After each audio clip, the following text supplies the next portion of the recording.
Dzisiaj chciałabym krótko opowiedzieć o moich narzędziach i poniekąd o filozofii zarządzania czasem pracy. Celem jest to, żeby mieć jak najwięcej czasu dla siebie, czyli po prostu załatwić to, co muszę w jak najkrótszym czasie i nie poświęcać na to zbędnej uwagi i energii. Dlatego opracowałam sobie sama na swoje potrzeby system, który pozwala mi jak najefektywniej wykorzystać czas, który mam, dzięki temu cieszyć się większą ilością czasu po prostu do zabawy, rozrywki i po prostu przyjemności. W zasadzie mój tryb życia się zmienił, ponieważ przez ostatni rok mniej więcej ja jednocześnie studiowałam i prowadziłam swoją własną działalność, więc musiałam sama zarządzać swoim czasem. Musiałam sama wiedzieć, kiedy, co muszę zrobić. Ta wolność była bardzo fajna, ponieważ to ja decydowałam o tym, kiedy mam czas wolny, a kiedy pracuję. I teraz, w momencie, kiedy przeszłam na etat, no jest inaczej. Owszem, jest inaczej, bo jednak ten czas mam z góry zapełniony i myślę, że oba tryby życia mają swoje zalety, ale w zasadzie nie o tym jest ten film, tylko o moich doświadczeniach z zarządzaniem czasem w momencie, kiedy ten czas jest cały do mojej dyspozycji. I to wbrew pozorom jest wyzwanie, ponieważ mogło mi się wydawać to takie bardzo optymistyczne, mam cały czas dla siebie, mogę robić to jak chcę, kiedy chcę i tak dalej. Wcale nie. Po prostu człowiek się bardzo wtedy rozleniwia i trzeba się bardzo mocno mobilizować do tego, żeby coś robić. Ale to nie jest film o motywacji, taki już był. Dlatego teraz chcę się skupić głównie na tym, jak ten czas rozplanować. Więc po pierwsze trzeba sobie postawić jakieś cele, a cele realizuje się poprzez system zadań. No i najłatwiej te zadania po prostu sobie gdzieś tam zapisać i najlepiej krok po kroku rozpisać, żeby wiedzieć, gdzie co jest. I do tego służy mi mój planer, organizer, jak to zwał. Tutaj gdzieś możliwe, że będą jakieś przebitki.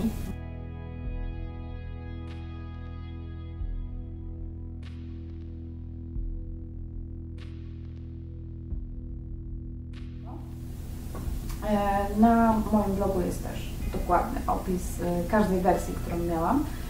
Ja go opracowałam na swoje potrzeby i on jest po prostu dostosowany do tego, czego ja potrzebuję i myślę, że to nie jest żadna wielka sztuka otworzyć Worda i zrobić sobie tabelkę na cały tydzień czy na konkretny dzień i tak dalej. Każdy może to zrobić tak, żeby właśnie tej osobie to odpowiadało. I przy tym przydają mi się też bardzo kolorki. Kolorki są cudowne. Ja jestem fanką długopisów Purple Made in Joy.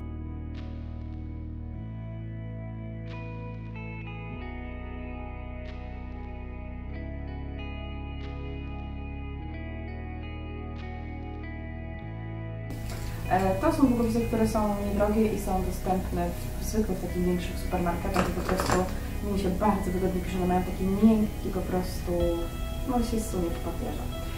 I ostatnio właśnie udało mi się kupić cały zestaw kolorków, więc teraz już nie mam wymówek, tylko rozpisywać zadania i dbać o ich realizację. Poza tym też samo wykreślanie zadań jest bardzo przyjemne, dlatego polecam spróbować. Sobie chociażby na kartce rozpisać, przecież nie trzeba teraz drukować całego planera. Aha, przy okazji jeszcze, no to ja po wielu próbach doszłam do tego, że najwygodniejszym planerem dla mnie jest po prostu planer z agregatorem, taki najzwyklejszy, bo po prostu wszelkie inne wersje bindowane i tak dalej powodowały, że ja sobie nie mogłam wpinać żadnych rzeczy do środka i to mnie męczyło, ponieważ ja miałam pełno latających kartek, czego nienawidzę, dlatego taka forma jest dla mnie najlepsza. Zerknę, co mamy dalej. Aha, jeżeli chodzi o zadania, to mi się też sprawdzał bardzo pomysł na przeplatanie zadań mniejszych i ciekawszych, bo wiadomo, są rzeczy, które po prostu trzeba zrobić. Trzeba i już, a nie przynoszą one zbyt wiele przyjemności, więc łatwiej jest to zrobić, jeżeli w perspektywie kilkudziesięciu minut jest to, że ja będę mogła zamknąć to zadanie, zająć się czymś po prostu przyjemniejszym, albo zrobić sobie po prostu przerwę. A jeżeli już mowa o przerwach, to bardzo sprawdził mi się system dzielenia czasu, który przeznaczam na pracę, na bloki pracy. Czyli ja dzielę sobie 45 minut pracy i jakieś 20 minut przerwy po prostu. Fakt, że często w tych przerwach robię coś, co też jest produktywne, czyli nie wiem, wstawiam pranie, albo nie wiem, przegrzę coś, czego sprzątam, albo po prostu idę do toalety, zrobię sobie kawę, obejrzę coś na YouTubie. Chodzi o to, żeby się na chwilę oderwać. i wbrew pozorom taka krótka przerwa jeszcze nie wybija tak bardzo z rytmu, a w momencie, kiedy człowiek wraca po tej krótkiej przerwie, okazuje się, że jego uwaga jest świeższa, skupiona i tak dalej, ponieważ nasz umysł działa w ten sposób właśnie, że ma swoje okresy skupienia i ten okres skupienia jest w sumie zależny od osoby. U mnie właśnie sprawdzało się to mniej więcej 45 minut i po tym czasie ja po prostu już przestawałam być tak produktywna jak wcześniej, więc to się brnięcie nie miało sensu.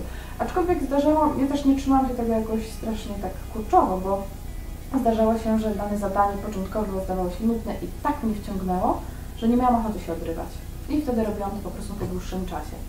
Chodzi też o to, że dobrze jest ruszyć swój organizm w trakcie, ponieważ takie zastanie się powoduje, no wiadomo, różne negatywne skutki dla organizmu, plus takie poruszenie krwi, mam wrażenie, że powoduje, że wszystko zaczyna pracować sprawniej, lepiej i przez chwilę po prostu czujemy się tak bardziej świeżo i tak jak mówiłam, to skupienie po prostu szybciej wraca.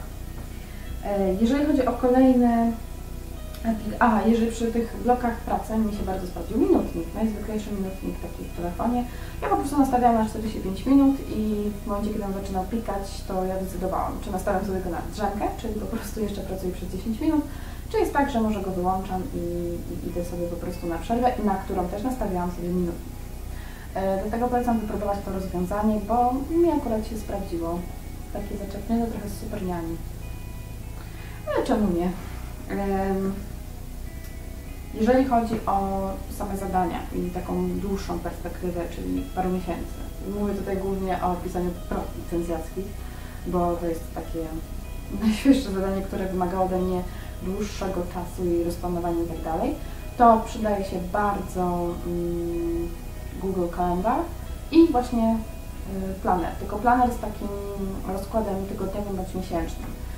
Mi też bardzo plan tygodniowy pomagał, ponieważ ja dużo jeździłam po mieście, miałam zajęcia w różnych miejscach i po prostu różne zlecenia i tak dalej, więc prościej mi widzieć od razu cały tydzień i szczególnie jak ktoś do mnie dzwoni, chciał się umówić i zająć jakiś slot i tak dalej, to ja po prostu otwierałam i od razu widziałam i tak samo działa to w Google Calendar. W sumie teraz przez to, że ja cały dzień siedzę przy komputerze, bo i w pracy i w domu i tak dalej, to ja powolutku zaczynam odchodzić od tej papierowej wersji i powoli zaczyna się robić tak, że wszystko jakby jest zawarte w Google Calendar, ale też Google Keep.